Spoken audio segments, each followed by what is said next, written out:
जादुई तोता। एक छोटे से गांव में एक गरीब परिवार रहता था। उस परिवार में रामू और उसकी बीवी सीता उसके बेटे चिंटू के साथ रहते थे। उसी गांव में एक तोता भी रहता था। उसका नाम था रघु। वो किस्मत का धनी था। जहां भी जाता वहां किसी भी चीज की कमी नहीं पड़ती थी। एक दिन रघु उड़ते उड़ते उस गरीब परिवार के घर गया। रघु सोचता है, अरे वाह, लगता है यहाँ आज बहुत अच्छा खाना मिलेगा। मैं पेट भर के खाऊंगा। वो एक कटोरी में रखे अमरूद देखता है। अरे वाह, अमरूद, मुझे तो ये बहुत पसंद है। मैं तो इसे पेट भर के खाऊंगा। रघु तोता अमरूद खाने ही लगता है। तभी सीता रघु को अमरूद खाते देखती है तो गुस्सा हो जाती है और उसे वहां से भगा देती है। भाग यहाँ से, न जाने कहाँ से आ जाते हैं। मैं तो परेशान हो गई हूँ इनसे। सीता के भगाने के बाद रघु चुपचाप से एक कोने में रहता है। धीरे धीरे उस परिवार की बरकत होने लगती है।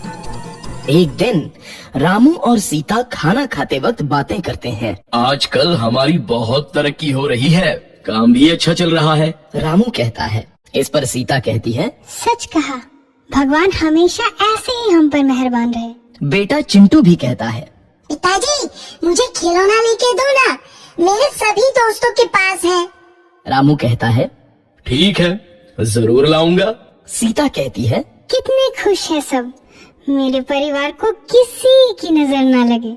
एक तरफ ऐसी बातें होती हैं, तो दूसरी तरफ रसोई में रघु तोता भी अमरूद खाते रहता है। मजा आया, अमरूद खाया, मजा आया, अमरूद खाया, मजा आया। तभी सीता रसोई में आती है और रघु तोते को अमरूद खाते देख बहुत गुस्सा होती है। सीता रघु को बाहर निकालने के लिए पिंजरे में अमरूद रखती है।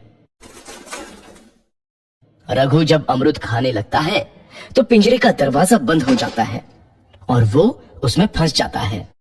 मुझे बाहर निकालो, मैं यहाँ फंस गया हूँ, मुझे बचाओ।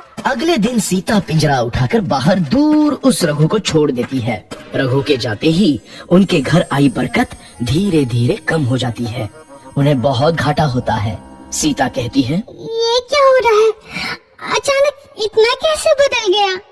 अभी तक तो सब कुछ अच्छा चल रहा था। रामू कहता है, लगता है भगवान हम पर रूठ गए हैं। चिंटू भी कहता है, लगता है अब मुझे खिलौने भी नहीं मिलेंगे। और वो रोने लगता है और बाहर चला जाता है। कुछ दिन बाद रघु तोता फिर से उस घर में आता है। वापस आया, मैं वापस आया, अब मैं जमकर अमरूद खाऊंगा। रघु सीधा रसोई घर में चला जाता है और अमरूद खाने लगता है। कुछ देर बाद सीता रसोई में आती है और रघु को देख कहती है, एक तो घर में पहले से इतनी दिक्कत चल रही है और ऊपर से ये तोता मुझे और परेशान कर रहा है। सीता रघु को वहाँ से भगा देती है। रघु उड़कर किसी कोने में छुप जाता है। कुछ दिन बाद धीरे धीरे उस घर की बरकत वापस आने लगती है। काम भी अच्छे से चलने लगता है। एक रात जब रघु तोता अमरूद खाने जाता है तो पिंजरे में फंस जाता है। ये लोग आखिर चाहते क्या हैं? एक तोते को शांति से अमरूद खाने क्यों नहीं देते? मैं कौन सा चोरी कर रहा हूँ? बस अमरूद ही तो खा रहा हूँ। तभी रामू वहाँ आता है और पिंजरे में रघु तोते को देख उसे बाहर छोड़ देता है। ये तोता भी कितना जिद्दी है, बार बार वापस आ जाता है। जैसे ही रामू रघु को छोड़ देता है, अगले दिन से फिर से उनके घर की बरकत जाने लगती है। काम में घाटा होता है। किसी को समझ नहीं आ रहा था कि ऐसा क्यों हो रहा है। रघु तोता घर आता है तो अचानक बरकत आती है और जब रघु तोता को बाहर निकालते हैं तो बरकत चली जाती है। एक दिन सीता रघु तोते के घर आने और बाहर जाने की स्थिति पर नजर रखती है। ये तोता जब भी घर आता है तो घर में बरकत आती है और जैसे ही ये घर से बाहर जाता है तो उसी के साथ बरकत भी चली जाती है। कहीं ये जादुई तोता तो नहीं है? अगली बार जब ये तोता घर आएगा तो मैं इसे कहीं नहीं जाने दूंगी। सीता रघु का बहुत इंतजार करती है, लेकिन रघु तोता दोबारा उस घर में कभी नहीं आता।